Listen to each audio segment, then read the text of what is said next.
The views, thoughts, and opinions expressed in this episode are that of the guest and host and do not necessarily reflect the values of sponsors or other associated organizations.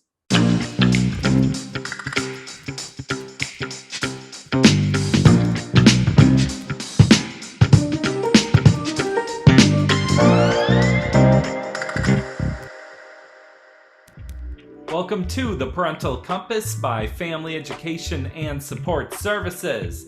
I am your host, Bobby Williams. If you like the show, then please subscribe to the show. We drop a new episode every week. We want to be sure you are notified. Before we get too deep into it, I want to give a big shout out to the West Olympia Rotary. West Olympia Rotary. They chose Family Education and Support Services to be their beneficiaries of the Dueling Pianos event this Friday. I'm looking forward to it. I'm going to be there. I'll see you Friday. Difficult topic that we're talking about today. Infertility. It can be so incredibly heartbreaking and painful, and while people can have all different types of advice, no one really truly knows your experience. So often we get caught up in the medical side of this issue that we forget about the emotional side, the trauma that comes with it all. Well, today I'm speaking with Alicia Ferris of Simple Joy Counseling. You can learn more about Alicia's work by going to simplejoycounseling.com. Alicia is a therapist that specializes in this very issue. It's also something that she has struggled with and dealt with personally. Let's get into it. And it's one of those things where once you're going through it, when you do confide in some people, you're surprised to hear that they've been going through it too, or they went through it a few years ago and you had no idea. So it is really common, it's 1 in 8, and you wouldn't necessarily know how many people around you are going through similar or have gone through similar experiences because it's just not talked about. I've had a lot of friends that have had miscarriage, or at least several, and I don't know what that's like, obviously, but I imagine there's multiple types of grief that you have to deal with. There's the grief of losing the child, but also the grief of what you thought your life would be, or so many things. Yeah, absolutely. And it's difficult because for some people, their infertility journey is in part recurrent loss. And so the other piece is that when there's more than one pregnancy loss, that grief can pile on top of each other. For some, when they are finally able to successfully conceive and they have a healthy baby, then it really helps with the healing process. But that loss never really goes away. It really stays with you in this life that was never lived, or just this experience of constantly doing everything that you can only to have it not work. So there's just so many layers to a loss like that, and people around you don't often know how to respond, unlike losing someone in your life, a family member or friend. When it's miscarriage or pregnancy loss, people are nervous to talk to you about it. If they know about it, they don't know what to say. They don't want to say the wrong thing, and we don't always share that we've had that loss. So again, we're going through this really significant grief and no one around us knows. Yeah, well, it is an awkward thing because it's like, what do you say to someone? And I imagine people give unsolicited advice sometimes or share ideas, and that's maybe not the right thing to say, or.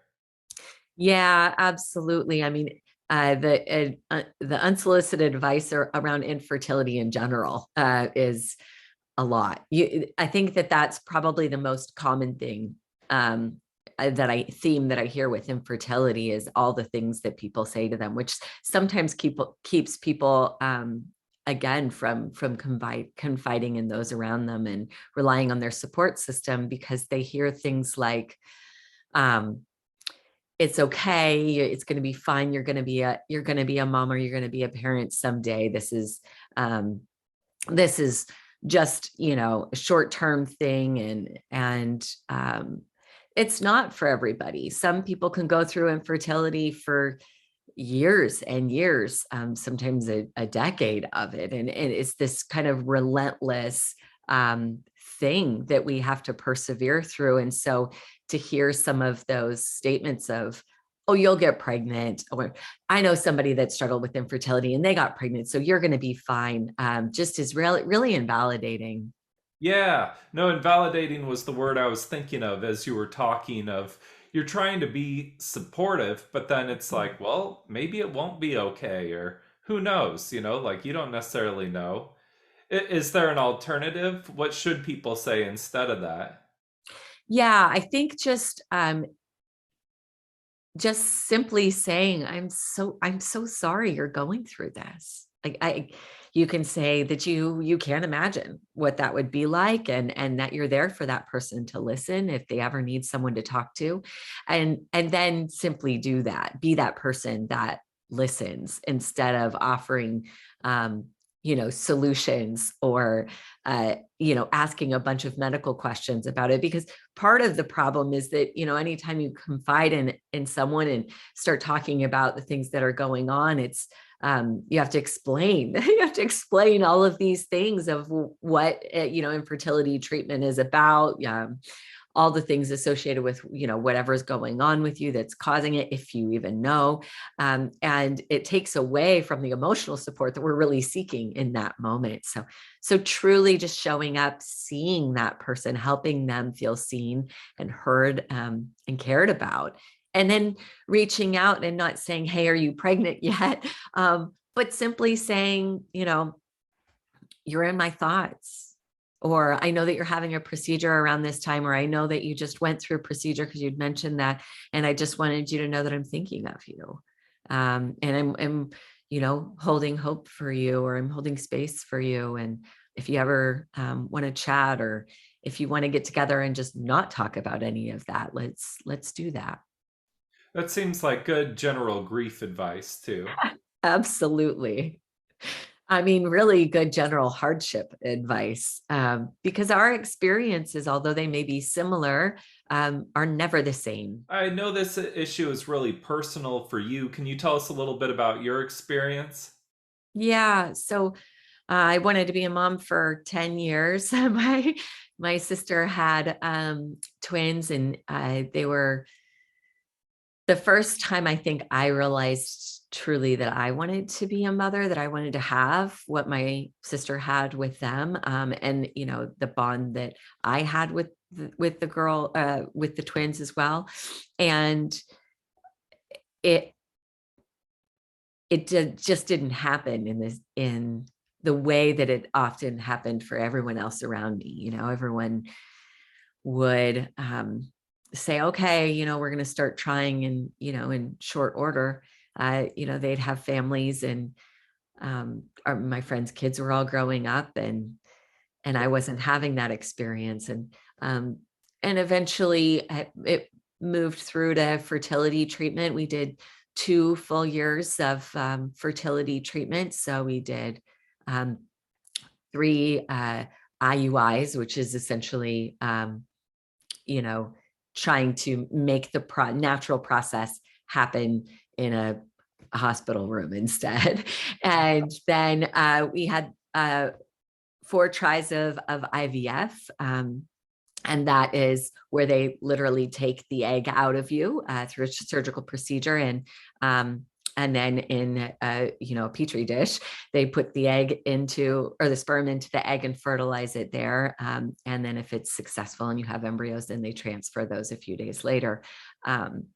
And we weren't successful with any of those. And all of these cycles take an immense amount of yourself, your life, your money, your relationship. One of those years, my husband and I counted how many shots, hormone shots, we had to inject in my body, and it was 97, like it's intense. And when you have an aversion to needles in the first place, those can be intense, and you're constantly having to take off work, and unexpected. You can't plan for these appointments. They happen when it's working in your cycle to happen, and it's all very unpredictable. So it just takes a lot. And we were unsuccessful with all of it. And How much do you think you spent during that time? price of a small home, a Wow. lot, a Oh, lot. I think it was a little bit less for those first 2 years than that. Then we ended up deciding to go forward with embryo donation. And so we had some additional expenses with that to eventually be able to successfully have a family. But that was a process too. You go on these year-long wait lists, and just coming to terms with the fact that you can't produce a child that's genetically your own. Some people do egg donors or sperm donors. And for us, we had unexplained infertility or undiagnosed infertility. And so we didn't know what the cause was. So it made more sense to go the route of embryo donation. And so you have children now. I do. I have two beautiful girls. One is just 5 months old now, and the other one is 2.5. Oh, congrats on the new child. That's Thank exciting. you. Thank you. Yeah, I just every moment after such a long journey and everything we went through, every moment I'm just so grateful for. Well, going through that whole process sounds very stressful Yeah. too. And when people are stressed, they get irritable. And so, how do you keep from lashing out at your partner or taking out the stress on them? Are there any good thoughts or ideas around that? Oh, that's such a great question. Yeah. I mean, there's the stress of what you're going through, but then there's also all of the hormones. So that's real. Think about the hormones that you experience during pregnancy. It's a lot like that. And yeah, that it can result in impacts on your relationship, and your partner is often going through their own personal experience with this that may be different than your own as well. So supporting each other through that sometimes can get tricky. So I think the most important thing is to have a bigger support system, definitely bigger than just your partner. If you're going through this with a partner, there's some that choose to go through this and be a single mother by choice. But yeah, broadening that natural support system, reaching out to friends, reaching out to family, and being very clear about the type of support that you need. Saying, hey, I really appreciate what you're offering in terms of solutions, but what I really need is your ear right now, or what I really need is just a hug, or what I really need is just someone to be able to spend some time with right now, so that I'm not thinking about what's going on, but understands that I'm not going to be happy and cheerful. Yeah, you don't need to be happy all the time or be any type of way. I think when you're reaching out to friends too, sometimes you can feel like, oh, I'm being a burden. Or I've had times where I'm really going through something and just need to talk to a lot of people. And someone said to me, well, just spread it out. Like, get all the support you can. And if you feel like you're burdening one person, hit someone else up, or maybe get a therapist or something, or there's lots of ways to get support. And often we're more concerned about those things that are the actual reality. But if it helps you to get more support by having more people to talk to, then that's absolutely helpful. I think a therapist can also offer a very different kind of support than any of your friends or family members can, in that they don't have an investment in the outcome. So they're that objective party, but also they have, if there's someone that specializes in infertility and in reproductive health, then they have an understanding of this that can be really, really helpful, very validating, but also educational and informative to be able to get through these experiences, because they are unique. And then the skills and tools to be able to handle this stuff in a way that's less impactful than it needs to be. So really taking a look at the things that you're saying to yourself about your situation, and about yourself and your body and all of those things, and asking, are these things realistic? Are they helpful? Are they accurate? If not, how can we change them or tweak them a little bit so that they're more helpful and help ground us rather than, cause more stress and more emotional pain. And a therapist can really guide us through that process, that can help these things be a part of our life, a journey that we have to walk through, and not something that's traumatic or devastating to go through. There's always all those lies you can tell yourself of like, I'm bad or there's something wrong with me. And being able to approach those honestly can be really tough sometimes. Absolutely. And there's, these expectations we have of ourselves, as women to be able to get pregnant, or as men to be able to help our partners get pregnant, that we kind of end up having to confront an infertility in a way where it kind of turns into this shame thing.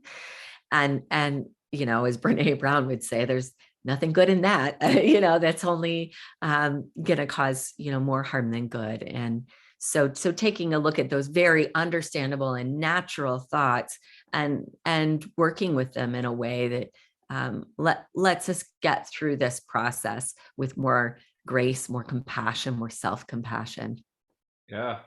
I imagine once you eventually do get pregnant, or if you do, there might be the feeling that the other shoe is going to drop, or it's hard to really trust things when you've gone through it before. Oh, absolutely. I remember the first time I got pregnant, I was very skeptical. It was our first embryo donation transfer, and it worked for a minute, and then it didn't. And it's those experiences, especially if you go through recurrent pregnancy loss, those experiences build upon each other. But even if it's taken so much to even get pregnant in the first place, it's hard to trust those results. The second time when the doctors were like, yep, this time, all the hormone levels look great. This is a successful transfer. I just, my husband was hugging me and crying, and I couldn't have faith in it. Like, I literally was like, okay, and can we go to the pharmacy and just get a pregnancy test? Because I need to see something, like someone just telling me over the phone, like maybe they mixed up the results and this is someone else's good news, and not mine. And every stage along the way, you hope that you can get to that happy, healthy baby at the end, but you don't know that it's going to result in that. And so those pregnancies, although amazing, if it took so long to get there, can be this like back and forth of like anxiety and relief and, excitement, but apprehension. And so it's its own kind of mind game that you end up having to go through, even though it's a joyous time. How do you keep going through all that? For me personally, I used all of my tools in my toolbox, all the education and, experience and everything that I've gained as a therapist, which primarily at the end of the day boils down into being present. There's a common quote that I hear around well-being, that's if you're worrying about the past or thinking about the past, and then that can lead to depression. If you're worried about what's going to happen in the future, what's going to happen next, and that's anxiety. Well-being truly only is in the present. So each day I would say, I'm still pregnant today, as far as I know. And, I'm going to find joy in that. And being grateful for the moment that you're in sometimes is really difficult, but you can at least stay present. I'm here now. And at this moment, with what I know now, I'm okay.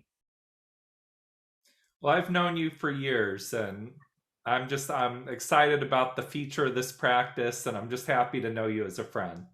Thank you, Bobby. Thanks so much for having me on. I really appreciate it.